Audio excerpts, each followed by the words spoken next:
Greetings, good people. Welcome back to another episode of Leaders and Learners, where we all know that the best leaders are lifetime learners. Before we get started, make sure you hit the like, the share, the follow button, all the good things, because I got some good stuff for you today. I want you to think about this. Title IX passed in 1972, over 50 years ago.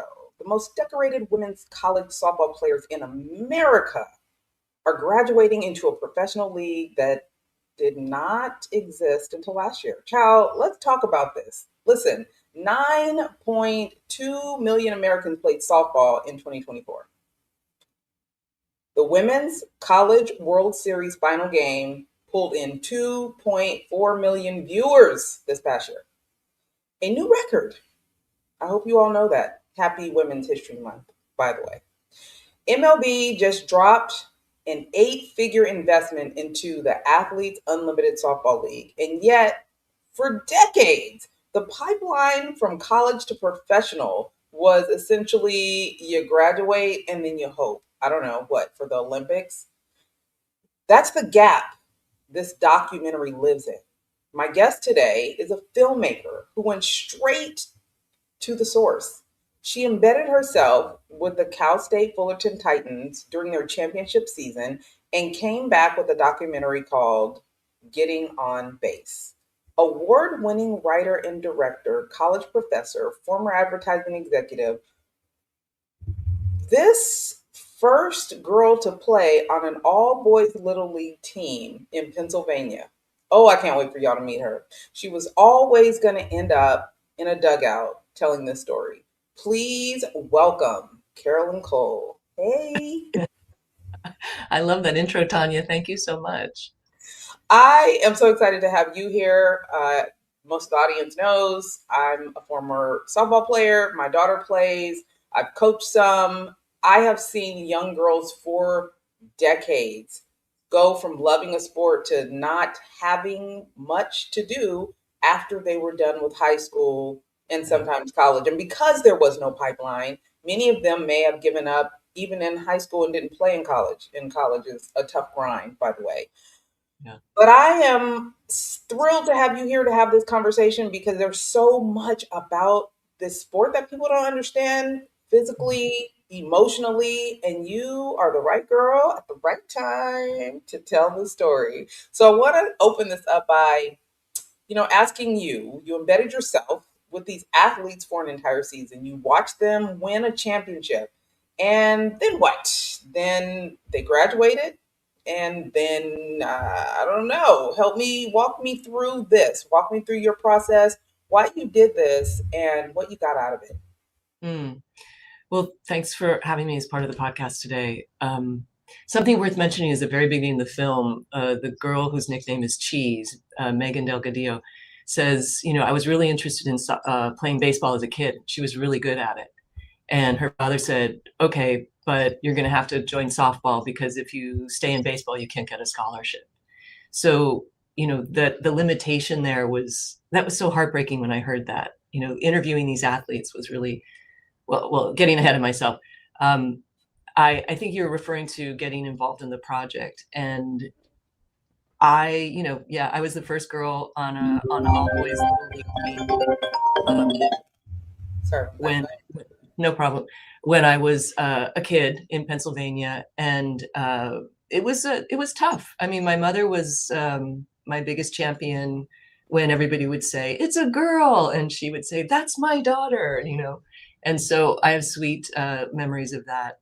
I went on to, in high school, throw javelin because I was in center field, usually in baseball, and got to throw javelin. So coming to a university setting, going to a lot of the sports here, our teams are set up, the field for baseball and softball are right next to each other, and you can stand on at the top of the bleachers and see both fields happening at the same time.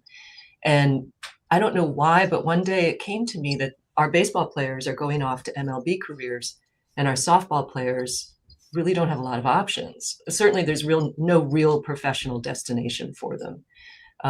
And so what I thought was, why not? And that question kind of kept bothering me. So I went over to our Titan Athletics and introduced myself. I had already worked on a campaign with one of the people there for an on-campus campaign. and said, I'm really curious about this. I want to kind of dive into it. And the athletes were kind enough to jump in and allow me to follow them like a fly on the wall. It was a little awkward at first, but then I just became part of the crew, essentially. And I got to see, these really amazing athletes and look for, where are they going to go next? Daisy Munoz, who has a really big role in the film, did go on to play for the Mexican Softball League, a country that has really supported sports and women's sports. And one of the other athletes went on to a graduate degree at a different university to continue to play softball. So there wasn't, Athletes Unlimited had started, it had a limited amount of weeks that they played, it had a limited amount of teams. They also sort of originally kind of, I'll say, gamified the softball game. I don't know if you've seen some of their older activities, but they would create points and how many hits you got and different things, kind of created more of a faster kind of scoring and game kind of engagement. But within 6 or 7 months of our launching the film, as you mentioned earlier, the MLB, which is a big question in the film, why, as opposed to the NFL, which supports flag football, the men's hockey league supports a women's hockey league. There's parity in most sports. And so why hadn't the MLB decided to, support softball? So shortly after, within a few months after the launch of this film, the MLB did in fact start supporting the Athletes Unlimited Softball League. I love the gamification of it. It is just, it's fun. And people start to recognize, but you know what? They do that in the WNBA also. The WNBA games are more exciting than the NBA games. Just fun and energy and the liveliness. And I think women are more fun anyways. Girls just want to have fun type of thing. But, I could be wrong. But I want the audience to see the trailer. So I'm going to go ahead and share that now. Great. That was a great hit. Great hit. When I watch a women's professional sport, I'm riveted. I'm inspired. Women's sports is just as exciting and important and as valuable as men.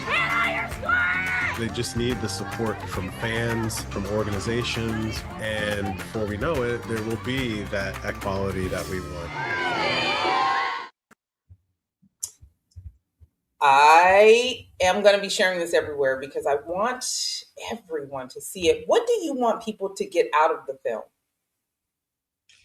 I've been asked this question a few times. Really, what I would love to see is people supporting women's sports and buying season tickets at the WNBA and attending events and paying for the tickets because, and also reaching out to your local broadcasters because we want to see women's sports. And some of the statistics mentioned in the film talk about how often women's sports were reported on in the news, how often they were broadcast. Obviously there's been a major upswing, and women's basketball, truly, the WNBA has kind of led that. And a few characters, a few really amazing athletes in the WNBA kind of put their personalities out there, and that really drew attention and rivalries and stuff that we're kind of more used to seeing in male sports. But yeah, I would like people obviously to see the film, but also just to start thinking about how young women can become adult athletes that are paid at the same level as men. So that's something else that's really, highlighted in the film, is this massive pay gap between what women are earning in the WNBA, the NBA, even in the softball league. So I like to say the MLB sort of put a drop in the bucket, but now there's a bucket, right? So, there's a few teams, they're playing a little bit longer, they're making a little bit more money. But when you think about athletes in the MLB making millions, or the potential to make millions, and what you're talking about at most is 100,000, a few 100,000 so far in softball. Again, the pay gap is quite a disparity. You ain't never lied. I mean, yeah. You were grieving when you made this. You were also the first girl on an all boys little league team in Pennsylvania. And shout out to Desiree Rook. She was one of my little brother's teammates when they were in little league in San Jose, California. And she was so raw. She was my little brother's age, and I was in awe of her. Like she was my shero, and she was like 4 years younger than me, but she was a baddie. I'm trying to tell you. So I think it's great. But how much of your own story was sitting in that dugout with you? Mm. Yeah, honestly, when you bring those things up, it honestly makes me a little weepy. I was grieving when I first started the project. And what I found in my past is that when I attach myself to a documentary or a bigger story, it kind of helps lead me out of it. And in that regard, grief can be a really strange gift. I mean, it can provide you with opportunities to see things differently, to look at things differently, to know things differently, to want to become curious in new ways. And it was at that time that I noticed, standing there in the ballpark between the two fields, that thinking the disparity about our softball players not being able to go on to professional careers.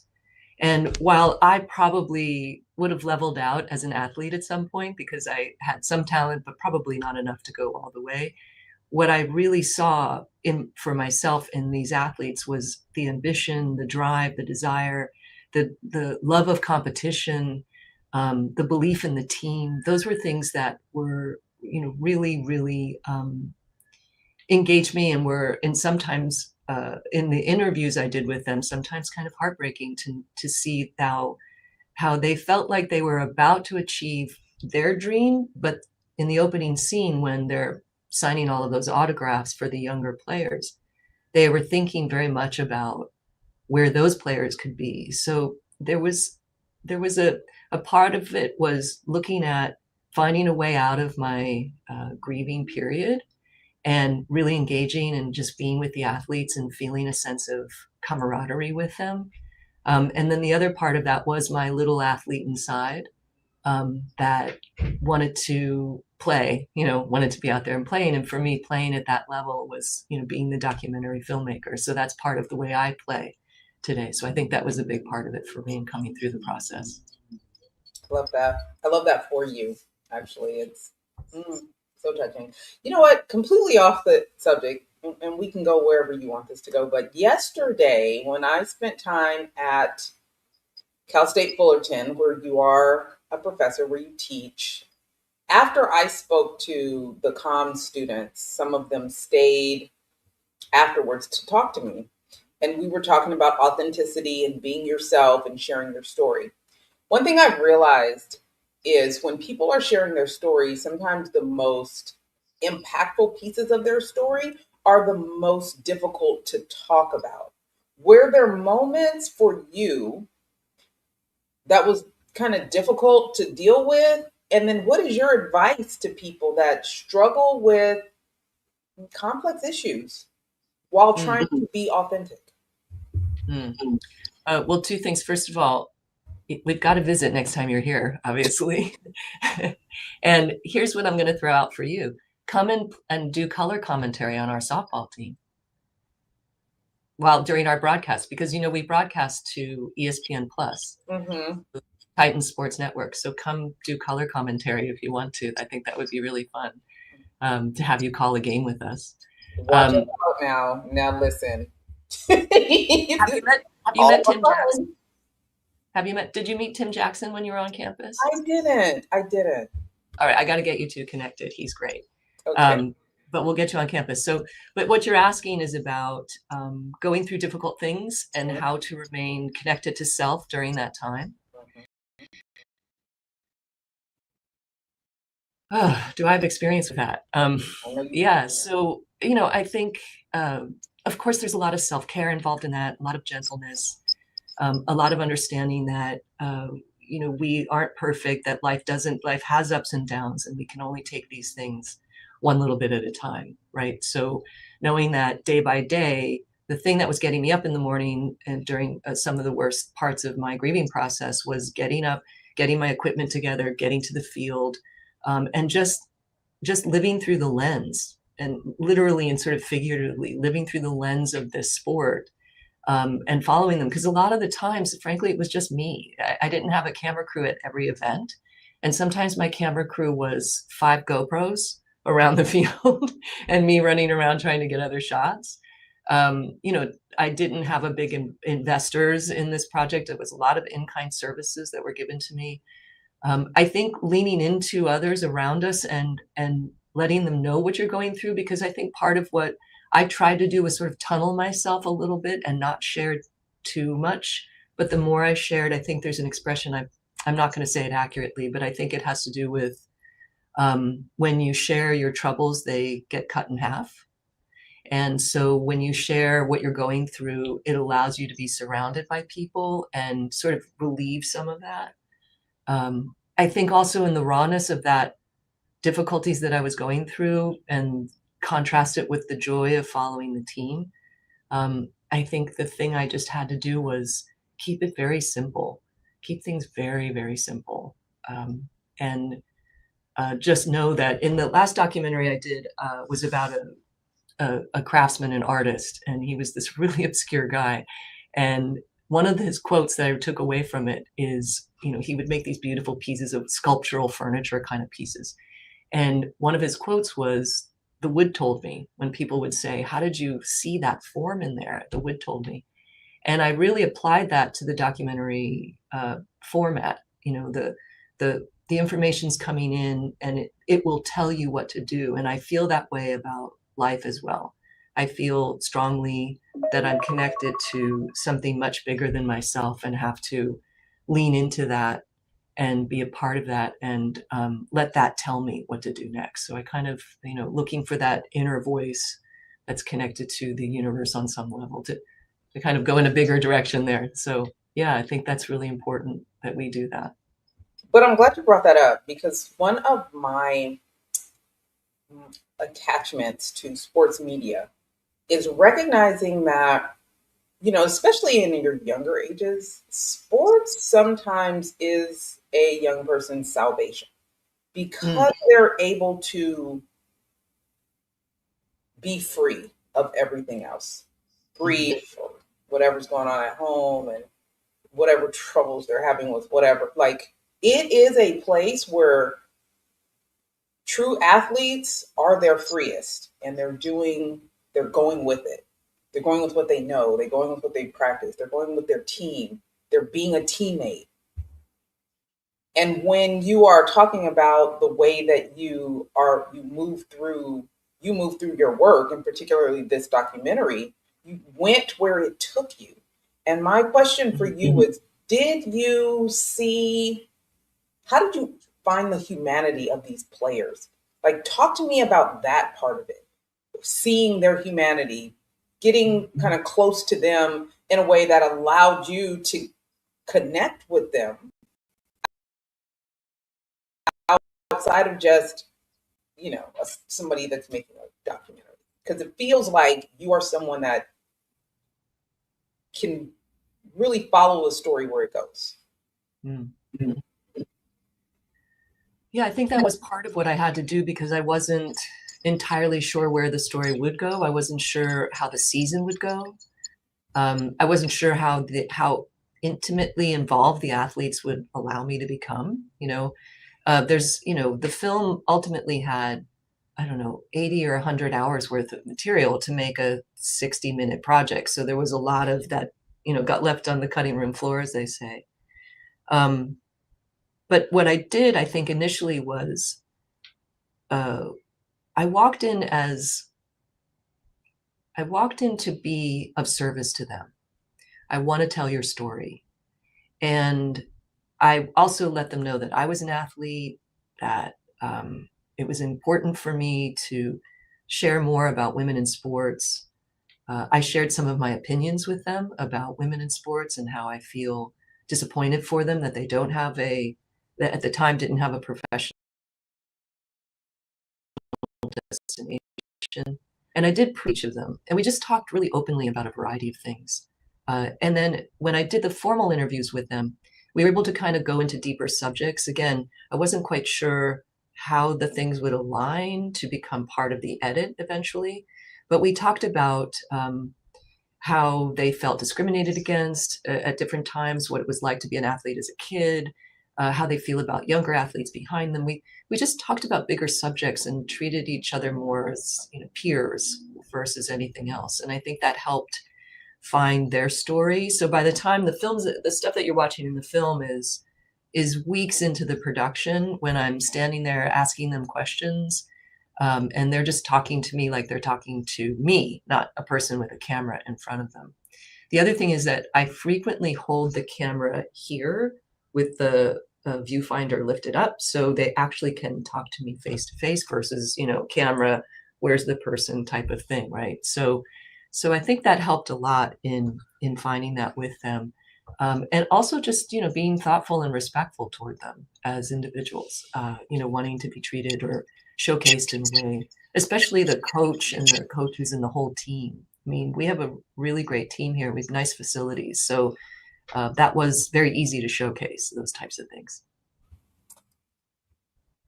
So Title IX is over 50 years old. It's over 50 years old. Been here for over 50 years. 9.2 million Americans played softball in 2024. The Women's College World Series hit a record, and but still the math ain't mathin'. Okay, the math just ain't mathin'. Where did we leave these women? Like, MLB just put out what, 8 figures? They just put 8 figures into Athletes Unlimited softball league. Yeah. 2028 softball in the Olympics. Yay! Yeah. Is this progress, or is this the institution finally paying a bill that was always overdue? Oh wow! You know, I think the institution is paying a bill that's overdue, which is, you know, unfortunate. But with many things, we go through potentially an overcorrection first, and then it kind of comes back to where we should be in terms of, you know, normalcy and the way things run. For softball specifically, yeah, it's really late to come. And there are a couple quotes in the film that I really love. One of which is the individual from Penn State who studied sports history, Jamie Schultz. She said, you know, I really feel like part of the problem is that we still don't quite see women athletes as athletes, right? We still think there's still this kind of, I mean, we're really looking at something that's much broader, as the film kind of addresses toward the end. It talks about, you know, without getting too deep into this, the patriarchy, right? To talk about the way men were designed for men made sports for men. And those are the roots and the history of it. You know, we're still trying to figure out parity in so many different ways, but as well for women athletes. And the woman who wrote the book about the female athlete paradox, Sue Anstis from Great Britain, talks about this inability for many women to be completely feminine and completely athletic, because we identify athleticism with masculinity. Mm-hmm. And so there is this still, although I think one benefit to younger people today, the Gen Z, the Alpha, now Beta generation, I think that's less something they're seeing. And part of what I remember Sherry Kemp talking about is the benefit, as well as Cheryl Cookie, one of the benefits of seeing athletes at that level is that young men and women, girls and boys, grow up seeing women athletes at that level, and they expect that, right? So looking back on previous generations, we didn't expect to see women at that level, and we didn't see them, right? So we didn't have role models. We didn't have, you can't see it, you can't be it type of stuff. So now that we'll see more women in those roles in most sports, I think we'll have that shift happen. Will the games be promoted? Like, I'm watching spring training. I'm a mad baseball fan. I love baseball. Same. I Dodgers, Phillies, growing up in Pennsylvania, my 2 teams. I went to spring training last year. Will there be a major promotional effort from the MLB? What I thought was fascinating is that the male players played softball last year. Yeah. There was a softball team play during the break. And then also the football players played flag football. So are they promoting women's flag football by playing flag football? By playing football? And, again, I'm a mad sports fan and I love, male athletes and, but similar to what somebody else said that I don't think got in the film is I could name 5 to 10 male athletes right off the top of my head. I could name several female athletes, but the average person on the street may not be able, because they're not household names, because they're not getting a lot of broadcast. And that's what Cheryl Cookie really talks about in terms of supply and demand. I realize I'm kind of going a little off track from what you said, but from what you asked, but we keep promoting things, we keep broadcasting things, then we're going to keep wanting those things. So until we see more broadcast of female sports, is Athletes Unlimited, are all those softball teams, are all those games going to be promoted? Are they going to be on MLB Network? Are they going to be on ESPN? Are they going to be on ESPN and at any level? Are they going to get picked up by Fox Sports, like the World Baseball? The World Baseball teams are getting that kind of play right now, right? Who's going to pay broadcast rights for that? And one of the things that Gwen Speak is one of the previous athletes. She was on Athletes Unlimited team. Is you're not going to make money getting people in the bleachers. You make money on the broadcast rights. So sort of a long answer to that question, but I think until we start seeing much more input from corporations, from broadcasts, from all of these things, we're not going to get the role models. Softball is not going to achieve a much higher level of recognition, even though we're all watching it on the World Series game come this May or June. I'm not sure when it's scheduled, but yeah, a lot of us are watching that. You can't get 2.4 million people to sit down and watch a CBS show at night on a Sunday. The numbers aren't there, so looking at those numbers, you would think more broadcasters would just jump at it, but I don't know who's sitting in those rooms making those choices. Unfortunately, you and I are not there making those choices. Man, you're a professor, a communications expert, and a filmmaker, and I just love all of this about you. But I want you to tell me, if you had to design the narrative campaign for women's softball right now, in this moment, what does that look like to you? I'm so sorry, Tonya. You kind of warbled in and out there. I didn't quite get that whole question. If you, as a communications expert, if you had to design the narrative campaign for women's softball right now, in this moment, what does that look like to you? So sorry, again, you're dropping out, but I think you're asking as a communication professional what I would do to run a campaign about women's softball. Yes. Right now we're running something at Cal State Fullerton. We're a commuter campus. So, we face the problem of students not wanting to stay after class. They want to come and take their classes and leave. Unlike I went to Penn State, where everything in town is Penn State, right? Everything, all the games, all the activities, everything is very much that type of university, Michigan, a variety of other schools I could mention.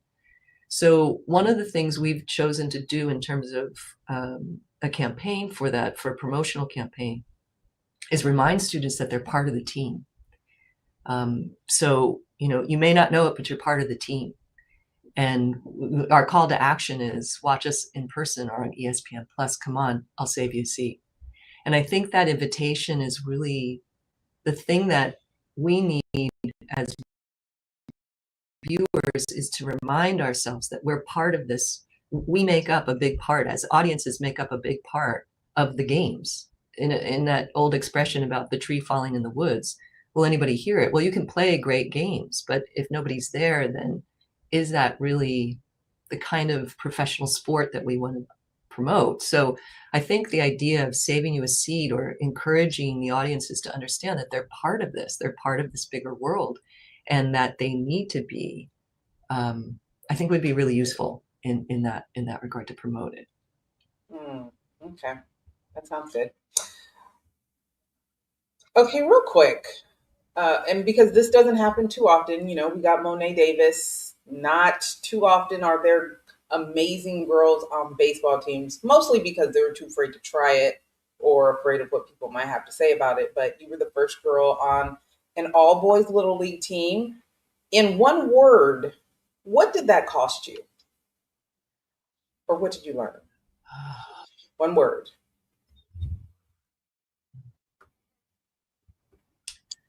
I guess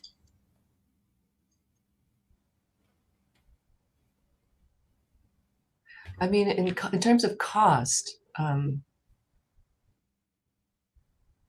would say pride Mm.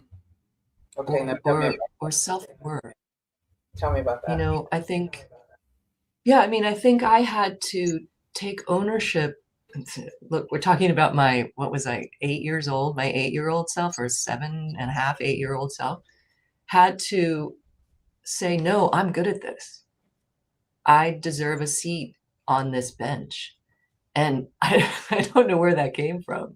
I think some streak in me, some independence, something that said, yeah, I belong here, was what made me go for the tryout and use an old glove and bring a bat that hadn't really hit that much, but and there were a lot of people watching and a lot of people naysaying.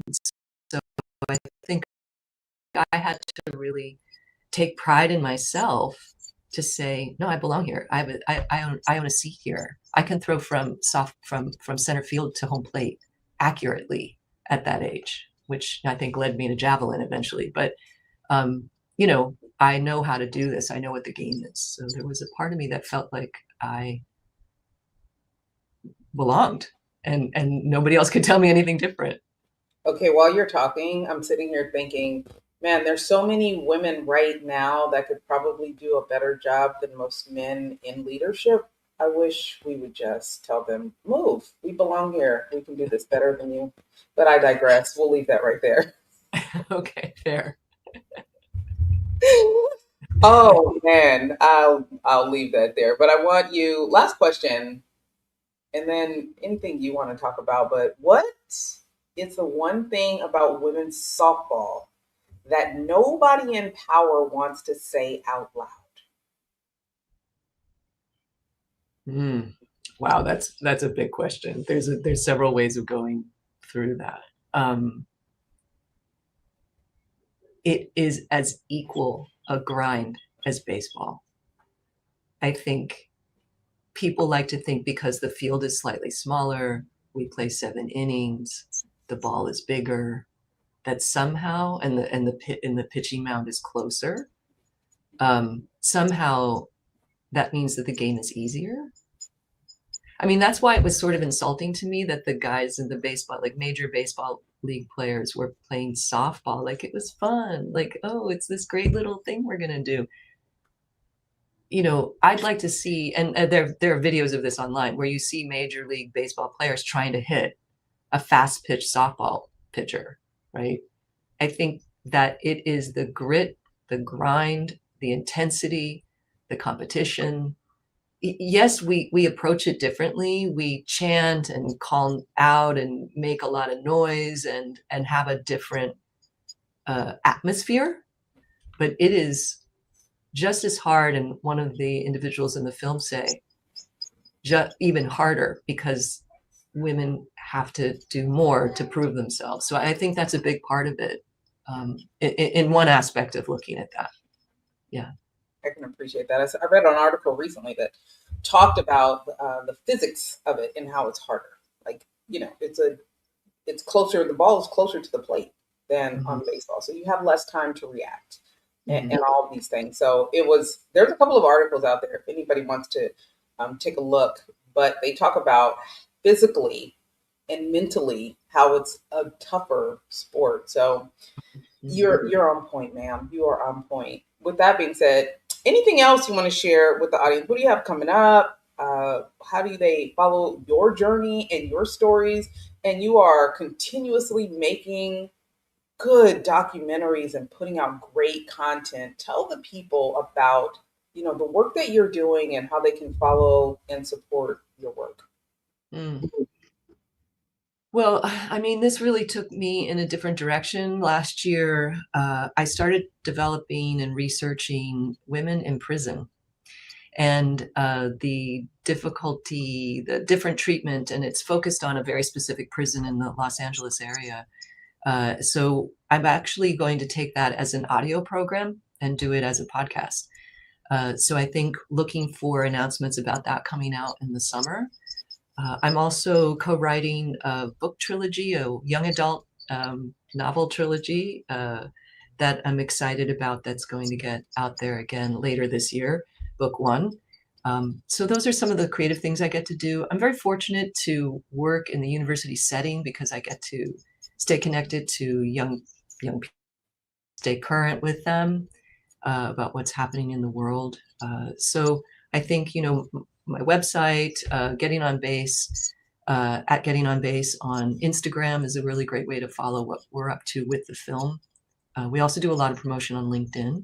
We found that we get a lot of audience there as well. A lot of women like you and I in a professional sphere who come from athletic backgrounds are like, oh, I want to see more about that. And we get a lot of traffic from LinkedIn as well. So I'm always there doing things.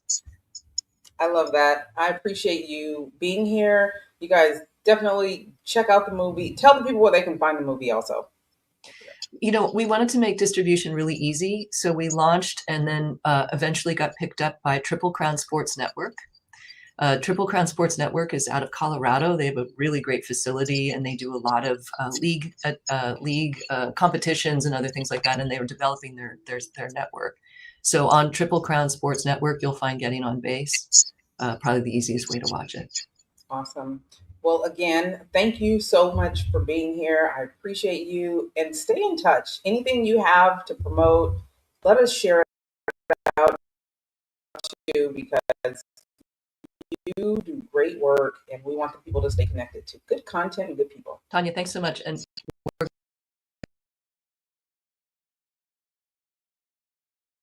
of our song. All right. Have a good day. Listen, guys, here's what I know.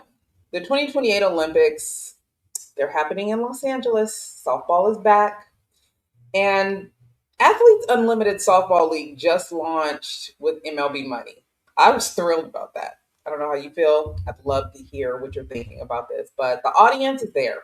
The talent has always been there, which means right now, in this moment, the narrative is up for grabs. Who controls it? Especially now when it matters. Miss Carolyn, amazing. She picked up a camera, and that is how you control the narrative. Now, it's your turn to decide what you do with what she handed you. I encourage you to run out, check out the documentary. It touched me, but I'm also someone that went to Cooperstown, and every time I watch the movie before they give you a tour, I started crying. So clearly, I'm not objective. But I want you to check out the movie, think about some of the most impactful moments, and come back here. Get in the group chat. Let me know what you're thinking. All right, guys. Until next time. Hey, thanks for showing up to the podcast where we all know that the best leaders are lifetime learners. When you get a sec, take a moment, leave a comment. What you think about today's episode, and share it with someone that you know could use the gems that were dropped today. Follow and subscribe. You don't want to miss who's coming up next. You never know who could show up here and what they could say. For your professional needs, marketing, PR, communications, and leadership, make sure you follow us on all social media platforms at Sand and Shores, or hit us up at sandandshores.com. Again, thanks so much for showing up.